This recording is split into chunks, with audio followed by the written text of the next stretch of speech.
What is going on, guys? Welcome back to the channel. It's Professor Anime. Welcome back to another video. In today's video, I am here to bring you the weekly Berserk 2016 episode review, covering in today's review episode 11. So let's get this started. So in the beginning of this episode of Berserk, we have it to where Luca ends up getting off of the Skull Knight's horse, and the Skull Knight says to Luca, "Hey, shit is going down at the Tower of Conviction. If you want to escape, I suggest by all means you go ahead and do that right now, or else there won't be a guarantee for your survival." And Luca says, "I appreciate the gesture, Skull Knight, but there are people who still need me out there."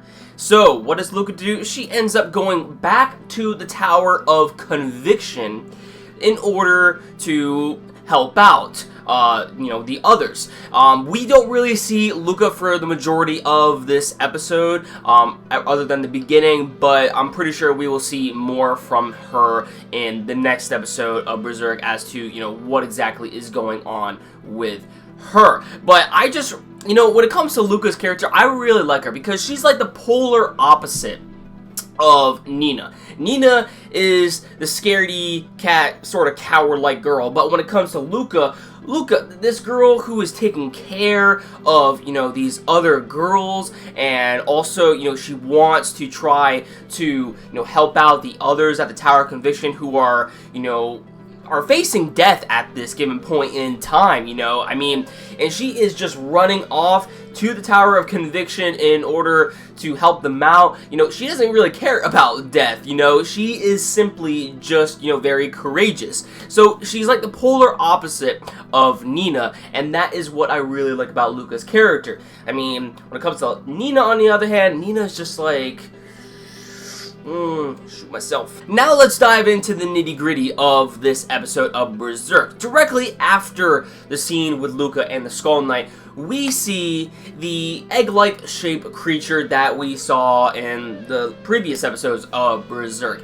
And I forgot to mention in my review, however, I did end up putting an annotation saying that the egg-shaped like creature actually has a brand on its tongue, the brand of sacrifice. So in this case, being that the egg is a sacrifice for the God Hand.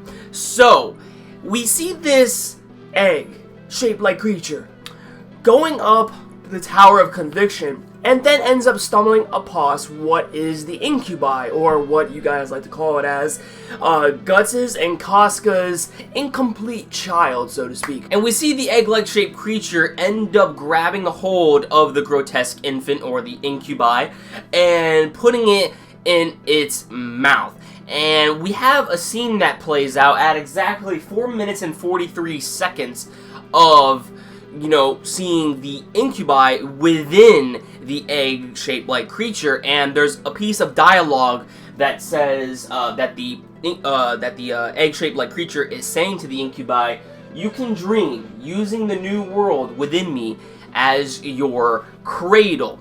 As I stated before, the egg-shaped like creature has a brand of sacrifice on its tongue, and it's using this incubi as some sort of sacrifice as well. Or better yet, maybe even the egg, so to speak, is using the infant as a sort of summoning for one of the members of the God Hand. As we know, there are 4 members of the God Hand, or imitations at least, that have appeared so far, and there is still one more imitation of the God Hand to yet appear. Who is that? Griffith.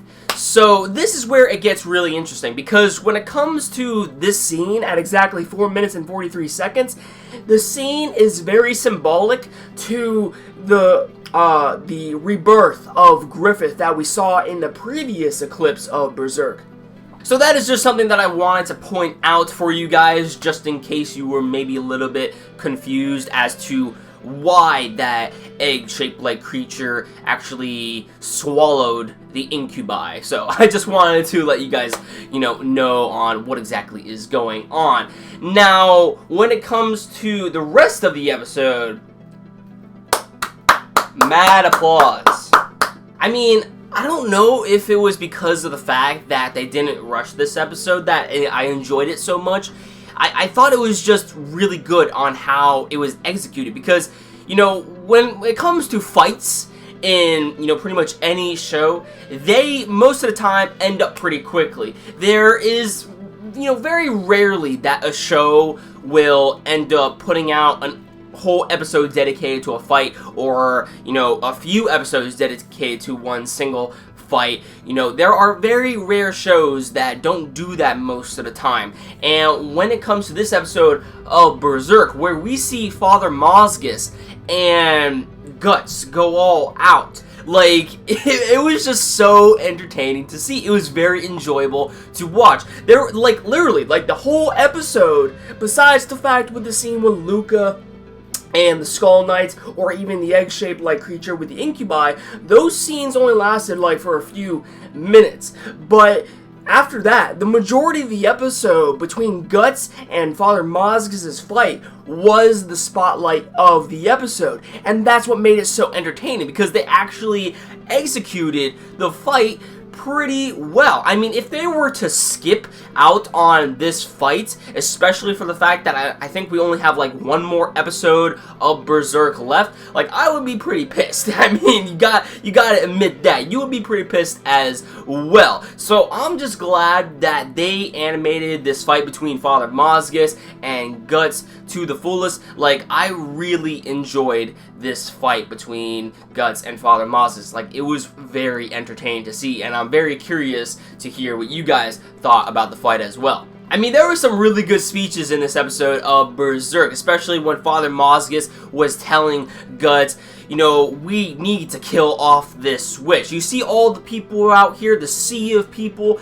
There are countless of people out here who are moaning, groaning, and suffering inside, all because of this switch that is causing them pain. And Guts says right back at Father Mozgus, you think that all the people out there are suffering because of this one person, this one, you know, so-called witch, this woman? No, it's because of their own, you know, pain, what they are going through, not because of a single person.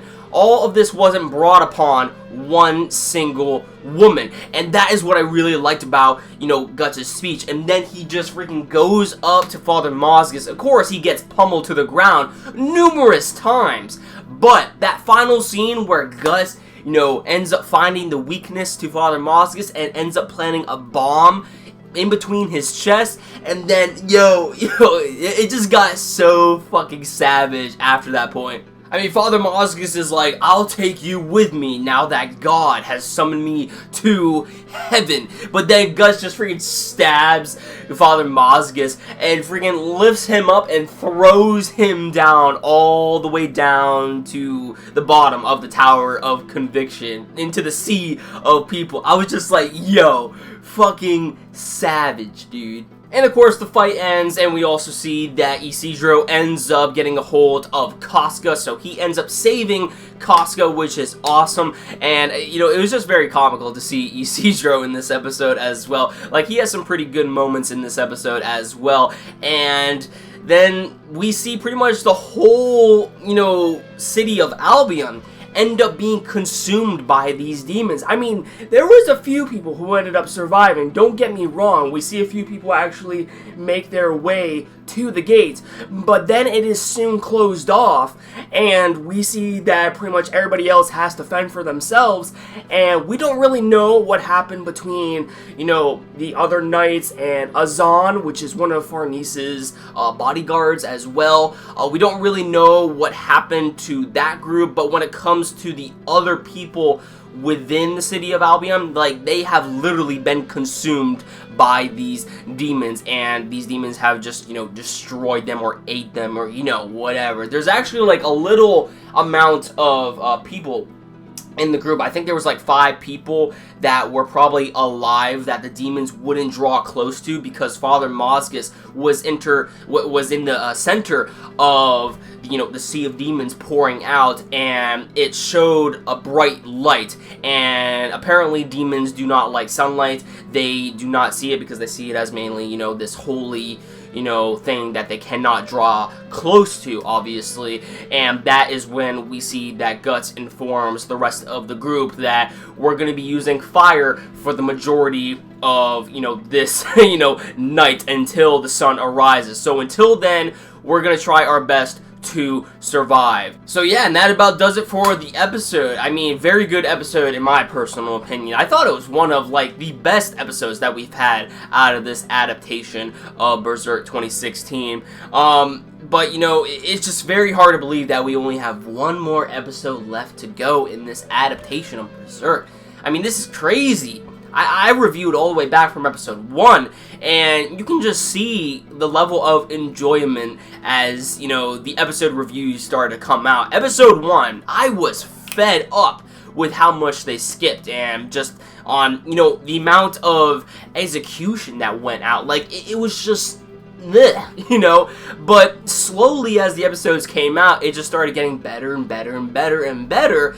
And more use of 2D traditional art was actually used, which was very awesome. So, I mean, you know, when it came to this adaptation of Berserk, I'm probably going to state this again in my next review of the last episode of Berserk, but, you know, when it comes to this adaptation of Berserk, it's certainly not the best one we have had, but it is still a decent adaptation. And while it does have some hiccups, you know, we gotta keep in mind that every anime has hiccups as well. You know, no anime is perfect, you know. There's ones that can probably come very close to it, but nothing in any form of literature is perfection, you know. But definitely when it came to this episode of Berserk, I was really surprised on how well, you know, the execution was brought about. And it's gonna, you know, it's gonna be very, you know, it's gonna be a bitch of a cliffhanger when it comes to the next episode. I mean, the next episode, it's gonna show,